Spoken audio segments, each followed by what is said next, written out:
Welcome to MiConvert. In this tutorial, I will show you how to convert SAT files to 3MF format, completely free and online. Open your browser and search for SAT to 3MF MiConvert.com. Click on the first result to go straight to the converter.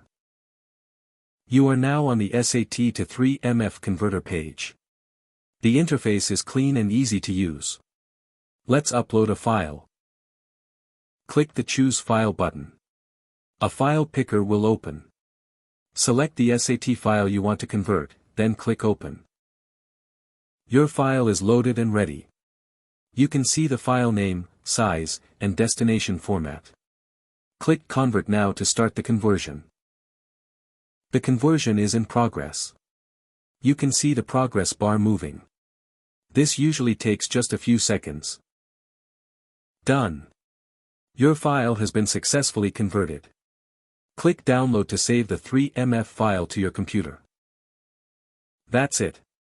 Visit MiConvert.com for more free conversion tools. Subscribe for more tutorials.